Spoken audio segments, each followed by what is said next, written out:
வாங்க இன்றைக்கி சாட்டர்டே வந்து நம்ம என்ன சமைச்சோன்னு பார்க்கலாம். ரொம்ப நாளாச்சு வீடியோ போட்டு. ஏன்னா ஃபோன் வந்து அவ்வளோவா ஸ்டோரேஜ் தாங்க மாட்டேங்குது, அதனால தான் போட முடியலை. இந்த பாருங்கள், இன்றைக்கி தான் நான் வந்து காஃபி வந்து எல்லாருமே சேர்ந்து குடிக்கிறேன். இவ்வளோ நாளும் வந்து ஆளாலும் பிரிஞ்சு ஒரு ஒரு இடத்துல கிடந்தோம். அதனால் ஏன்னா சாட்டர்டே சண்டேலாம் இது மாதிரி ஒரு டைம் வந்து நாங்கள் ஒதுக்குவோம். காலையில் வந்து உட்காந்து ரிலாக்ஸாக எல்லாருமே பேசி ஜாலியாக இருப்போம். அது மாதிரி ரொம்ப 4 மாதத்துக்கு பாப்பா கல்யாணத்துக்கு பிறகு இப்போ தான் அந்த மாதிரி இருந்திருக்கு. அதுலேயும் அவங்க அப்பா அங்கே வேலைக்கு வெளியில் போயிட்டாங்க. அதனால் நாங்கள் 3 பேரும் ஜாலியாக இருக்குது. இந்த பாருங்கள், இப்போ வந்து நாங்கள் வந்து கார்டனில் போய் கொஞ்சம் நேரம் டைம் ஸ்பெண்ட் பண்ணோம்.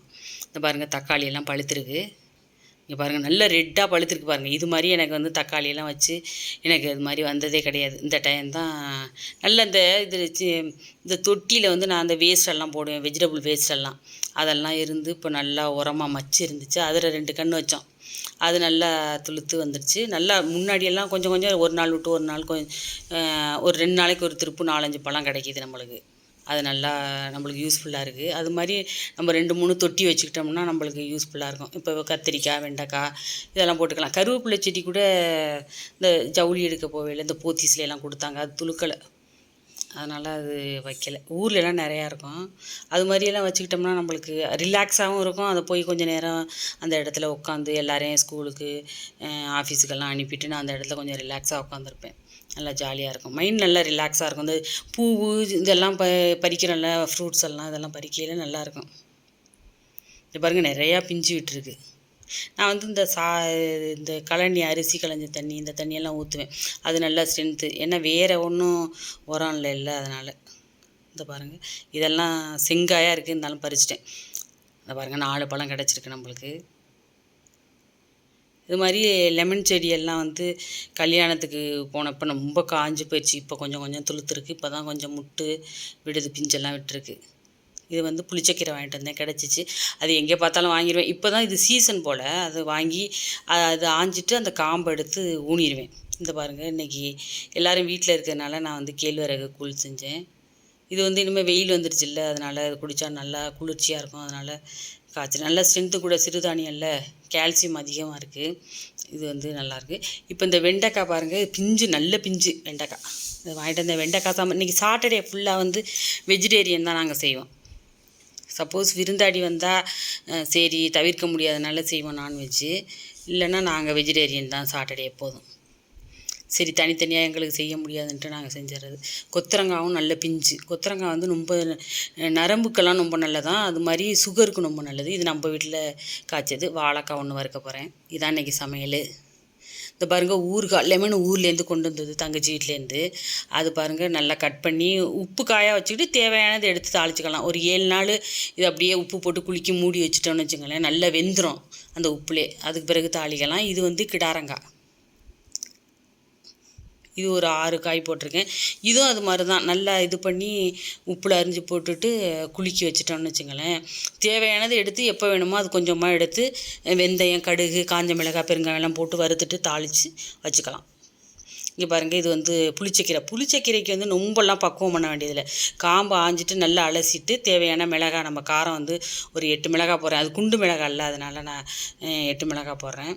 அது போட்டுட்டு கொஞ்சோண்டு உப்பு போட்டுற வேண்டியது, அவ்வளோதான். தேவையான தண்ணி வச்சுக்கிட்டு ஒரு 2 விசில் வச்சுட்டோன்னா எடுத்துட்டு அந்த தண்ணியை வடிச்சிடணும். வடிச்சிட்டு நல்லா கடைஞ்சிட்டோன்னு வச்சுங்களேன், மண் சட்டியில் போட்டு நல்லா கடைஞ்சிட்டு நல்லா சுண்டுனோடனே வச்சுட்டோன்னா சூப்பராக இருக்கும். நல்லா துவையல் மாதிரி வந்துடும், சூப்பராக இருக்கும். இந்த பாருங்கள், நான் விசில் வைக்கிறேன்.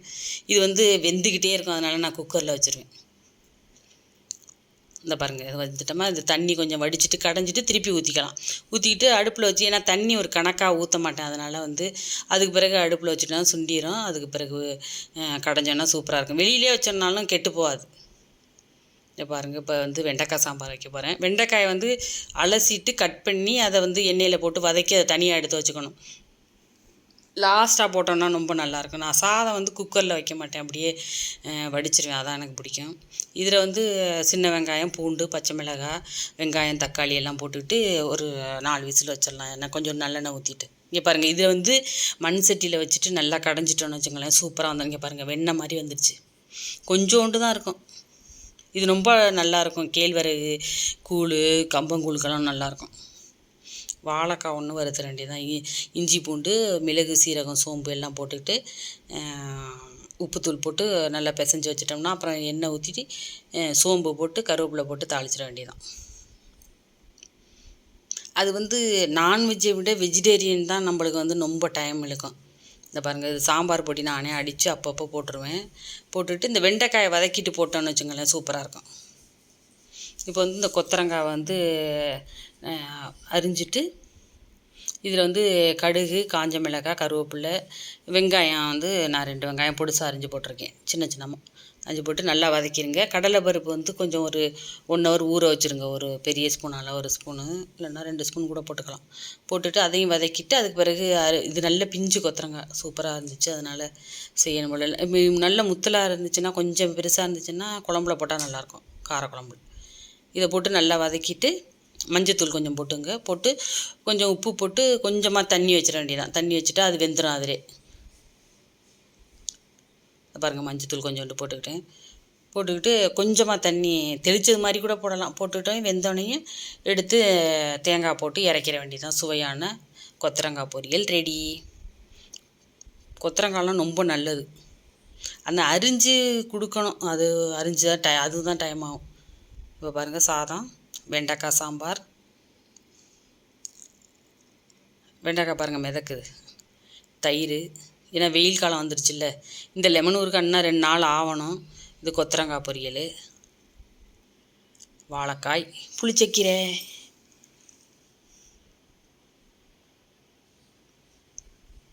இந்த பாருங்கள் சாதம். ஒரு நாளைக்கு வந்து எல்லோரும் சாப்பிட்றதுனால வந்து, ஏன்னா சாப்பாடு காலையிலேயே 4 மணிக்கே வடிச்சிருவோம்ல, எல்லாம் செஞ்சுருவோம் 4 மணிக்கே. அது வந்து அப்படியே எடுத்துகிட்டு போய் எல்லாருக்கும் இது பண்ணிவிட்டு நான் மதியம்லாம் அப்படியே சமைச்சி வச்சுருக்கேன். காலையிலேயே 4 மணிக்கு தான் சமைச்சிட்றத மதியம் தான் சாப்பிடுவோம். சாப்பிட்டுட்டு ஈவினிங் தான் நைட்டு டிஃபனு. அதனால் இன்றைக்கி எல்லாருமே சூடாக ஒரு இடத்துல உட்காந்து சாப்பிட்றோம். வாழைக்காய், நல்ல வாழைக்காய், தயிர். அது பாயசம் செய்யலான்னு ஆசை. பாயசம் வந்து ஏன்னா தேங்காய் ஊர்லேருந்து கொண்டு வந்தது, பாப்பா கொண்டு வந்தது இருந்துச்சு. ஆனால் வந்து அது இனிமேல் தண்ணி வற்றிடும். அந்த இது அப்பயே பண்ணால் தான் ஃப்ரெஷ்ஷாக வந்து உங்களுக்கு பால் நல்லாயிருக்கும். தேங்காய் பால் பாயசம் செஞ்சால் அது செய்ய டைம் இல்லை. அதனால் நாளைக்கு செஞ்சுக்கலாம், இல்லைன்னா இன்னொரு நாளைக்கு செஞ்சுக்கலான்னு விட்டாச்சு. ஏன்னா 3 மணி ஆயிடுது இதெல்லாம் செஞ்சு முடிக்கிறதுக்கு. சாப்பிட்றது லேட்டாக தானே எழுந்திரிக்கும், அதனால். வாங்க சாப்பிட்லாம். லைக் பண்ணுங்கள், ஷேர் பண்ணுங்கள்.